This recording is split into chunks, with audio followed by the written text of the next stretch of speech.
a pot in their closet who never had a conviction before in their life. It was simply they had to have a mandatory sentence for a long period of time based on the quantity. If they had several plants in, that's what they would do. They not necessarily convicting them of any kind of drug trafficking or anything, just the quantity of marijuana that they were found with. I think it was all about getting rid of the undesirables, the minorities and the people who didn't believe in the system. And because I think you find a lot of those people do end up using marijuana in one form or another because they've kind of turned their back on the system with pharmaceuticals, with caffeinated beverages, and the way they get their medicine is naturally through a plant that grows from the ground. They certainly have targeted them, and I mean the perfect way to see that is with the Gary Webb story that just came out in a movie, Kill the Messenger. When you look at that and you look at how the government had this perfect system set up where they wanted to covertly arm these guerrillas in Central America, and then they used crack cocaine epidemic, which they were running with Freeway Ricky Ross, and Gary Webb exposed all that. Perfect mechanism, but of course they targeted the inner city community with that. They're the ones that they targeted. It's like the facade of the elections. I mean, at the same time that they crack down on people smoking a little bit of marijuana, they lump them in the same category as someone that's taking a ton of PCP. And then they ship in the drugs themselves. It's just like the facade of this election where they act like everyone has support on both ends and it's a whole big thing and that, Wendy Davis is great. It's a whole facade, just as the drug war is a facade. And what's really interesting to me, getting back to these counties and everything, D.C. is pushing for legalization. Michigan is pushing for legalization. Why is Austin not pushing for anything? Why have we not seen that? There are people pushing for it here. I don't think they're pushing hard enough. And I think you're going to see Texas, unfortunately, be one of the last places to change. I think there are just too many old fuddy-duddies who like paying for people for 3 meals a day and a place to sleep. I mean, I really think they enjoy doing that, putting people up. I think they've bought into the prison system complex here in Texas. There's prisons everywhere here. These people know that they keep their prisons filled with nonviolent drug offenders. And to be able to lord over them, that's just something that has been around for the last 30 years, and they're accepting that as a industry, which is sad. It's really sad. And it's like, yeah, they could be dealers on gambling boats or they could be running medical marijuana dispensaries. There's other things out there people could be doing. We could grow a lot of pot in Texas. I made a bumper sticker said grow hemp, grow Texas, because we could have a hemp industry here. We could have hemp, of course, doesn't get anybody high. That's something that goes in direct competition with textile industries and that sort of thing. But they ban it because they have to demonize this drug. One of the things that bothers me so much is, as I mentioned about the Death with Dignity movement, as they're moving with this No on 2, and you see these groups coming together, one of the groups that is the religious groups that are falling in with Sheldon Adelson and the Republican Party to try to stop medical marijuana. I mean, we see the Baptists in Florida as well as the Catholics are pushing hard to stop this. And I look at it and it's like, why would you not have the compassion to allow people to have access to anything that could help them as they're sick like that? It absolutely makes no sense whatsoever. It's not very Christian. At the grassroots, and at the grassroots level, they've bought into this, that they are so powerless, as the Baptists and the Catholics are so powerless to offer Jesus to people to change their lives. Instead, they want the government to hit people with a hammer. That's the mentality that we had during alcohol prohibition. It was an absolute failure during alcohol prohibition, and yet, we were reproducing this mistake now going on for 40 years. I've talked to law enforcement against prohibition many times, and I've talked to a Chicago prosecutor there. And he was a drug warrior for a while, and he saw how counterproductive it was. Not only just the corruption, but it was totally ineffective as well. It just bothers me so much to see them shut off all compassion to people and then look to the government to change everybody's life by using law enforcement and a hammer. And I bet you they identify as conservative. But isn't it interesting we see this pattern of relying on the government over and over again? Yes. Just going back to the Ebola thing. I don't want to get back into it, but they're relying for the government to come and save them. And these people are relying on the government to go ahead and throw everyone in jail that's using medical marijuana, which obviously is not anything equivalent to taking something like PCP. And I've seen people on PCP, but I've seen also a lot of people in Austin getting arrested for having small joints. And meanwhile, as Alex kind of talked about on Sunday, I was down just showing someone what 6th Street was like, not even going there, saying this is totally insane. This is like a apocalyptic hellhole. And I was literally attacked by 8 racist black people calling me cracker. One had a knife and threatening me, and the cops do absolutely nothing. telling me they're going to kill me. And that's fine. But then there's like a frat boy that has a little bit of weed and he's going around smoking. You know, he just learned how to smoke a marijuana cigarette or something, and they're just throwing him on the car and arresting him. But 10 feet away, people are essentially getting mugged with a knife, being told we're going to kill you and rape your girlfriend. And that's okay, though. Well, and I wonder how many of these Texas state legislatures are doing cocaine on a regular basis. I wonder how many are doing it in the city government. I wonder how many are doing it in the national level. I mean, if drugs are such a problem, why don't we drug test these people and see what they're on?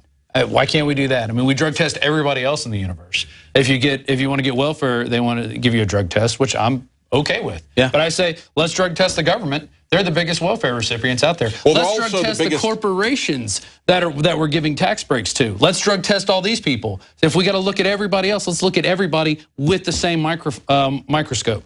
Well, and of course, what we're going to find is that, of course, as Alex is always talking about, they're the biggest shippers. Look at Afghanistan, okay? It only had 10% of the world's supply of opium-based drugs before we went there. Now it's got 90%, okay? And we've got a heroin epidemic. Yeah, it's horrible. Just like they did in Central America. They create a crack cocaine epidemic. And who was it? It was Oliver North and the Republicans. These guys who are such hardcore anti-drug addicts. But they get away with it because they can scare the grassroots people, the rank and file. They think that the only way they can stop this is through prohibition. It didn't work with alcohol. It hasn't worked now for 40, 50 years with the war on drugs. All it is doing is creating the biggest prison population on the planet per capita, far worse than China, far worse than Russia, and it's just a horrible thing, the prohibition.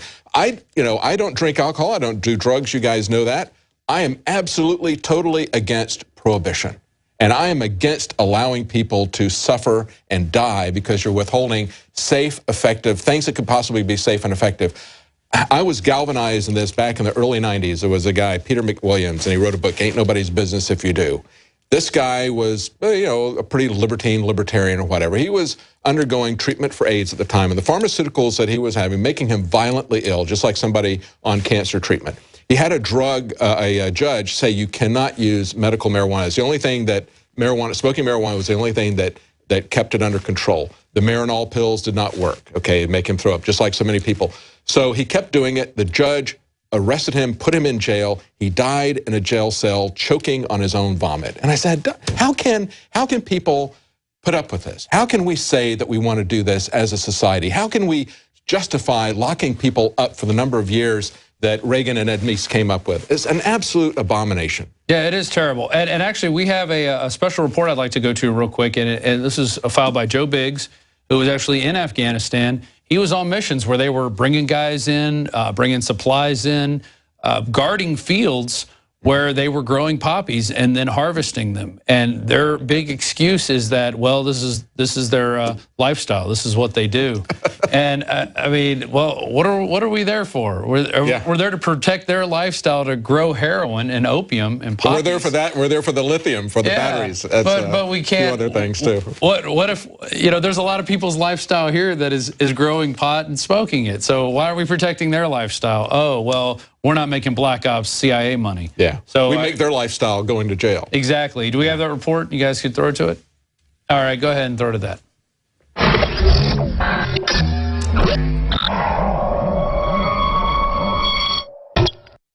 I'm Joe Biggs with a special report for INFOWARS.com.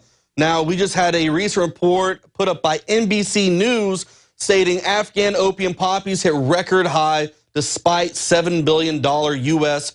campaign. According to SIGAR's report, the value of the opium produced in Afghanistan reached $3 billion in 2013. That was a 50% increase from 2012. So there's definitely a lot more production of opium going on in Afghanistan. And as you can see on this map over here, all of Afghanistan is in some way involved in the production of opium. The ones in the red you can see are the most right now.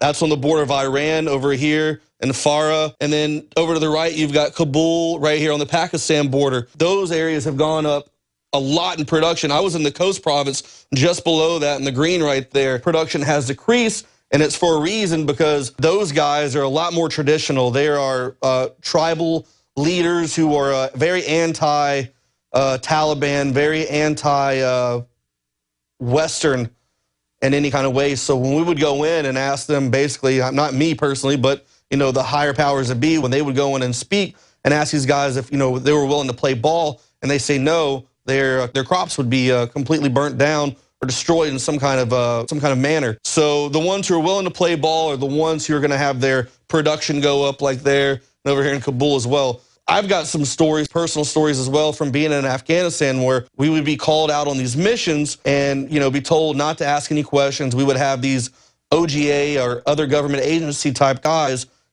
full beard, decked out in all the coolest combat gear you could think of. And these guys would get put into our Humvees, and we would have to take them out on these missions. One of the days I remember very clearly is pulling up to an opium field, and these guys getting out and going to speak to the farmer. And meanwhile, we're sitting out here in our Humvees, manning 50 cals, trying to pull security for an opium field, and then sometimes you would see these OGA guys coming back saying, hey, destroy it all. Or sometimes they would say, all right, let's set up a perimeter and guard this. And those are the guys, that I assume that were willing to play ball with the Western countries and allow us to, do some kind of drug deal with that. We know our government's done that before. In western Kandahar, poppy farmers score, till, harvest their crop, and the Americans do nothing to stop them. I know that you care deeply about this contradiction, the fact that here you have one of the best fighting forces in the world ever mounted, and in a sense you're watching as this opium is being grown. I know it grinds at your gut. How do you deal with it? What are you doing about it? Well, frankly, this is a part of their culture. So while it might grind in my gut, it's what they do. We just saw the new movie, Kill the Messenger, that came out, where Gary Webb exposes how the CIA was bringing cocaine in and using Freeway Ricky Ross to, deal those drugs out into California. And there was this huge, crack cocaine epidemic that happened back then. So we know that our government gets involved with things like that, but it's just crazy. We're spending $7 billion to stop this production. Meanwhile, their production rate is going up. And now Afghanistan produces 90% of the world's opium. But then you've got the people who get addicted to them. They crush up the pills, snort them. They get addicted to heroin, injecting it, and it destroys a lot of lives as well. And our government's helping that out. It's mind-blowing to see how our country is willing to help put money in the pockets of people and others that want to destroy the American way of life. We're funding ISIS, we're doing all that, and once again, we're funding more drugs to be made, to be brought into our country to destroy American lives.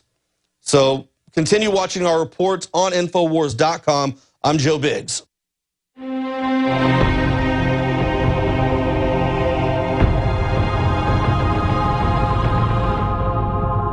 There you go. So all you conservatives who like your wars and going into other countries and killing people who have nothing to do with the events that you say they have to do with, that's what you get. You get more drugs. So you're actually helping growing drugs. And here domestically, you're helping keep people in jail, giving them, what is it, three rounds in a cot? How's it go? Like, they get 3 meals a day, and they get a place to sleep. 3 hots in a cot. That's how it is. 3 hots in a cot. And it blows my mind that we could sit here and we're even having a debate about the legalization of marijuana at this point, when our country ships in the crack, ships in the cocaine, and we help the Afghanis grow and become the world leaders in heroin production. I mean, what more do you have to say other than, can't some people have their damn weed? I don't know. Well, it isn't going to stop anything, and we've seen that with alcohol prohibition, and I think we need to go back and ask, by what authority do they have this? It took a constitutional amendment to have alcohol prohibition. Yeah. We got another constitutional amendment that said, no, we're going to repeal that one. That was like 100 years ago when people respected the Constitution. But if you needed it then, you need it now. But now they can just say everything is prohibited unless we expressly permit it with the FDA. Yeah. Right? So let's finish up on GMO later. Yeah, GMO. It does remind me of the trade sanctions that the U.S. threatened against countries that would not adopt Monsanto's GMOs. So specifically, we're talking about Spain, we're talking about Europe, we're talking about Russia. The U.S. goes in with diplomats and the State Department with pamphlets from Monsanto. This came out in WikiLeaks. It's on The Guardian. Covered it multiple times. They go in with pamphlets the State Department pays for, promoting Monsanto into Europe, certain areas of Russia, and specifically Spain. and they're trying to corner the markets for biotech, and they're trying to make sure all of the corn over there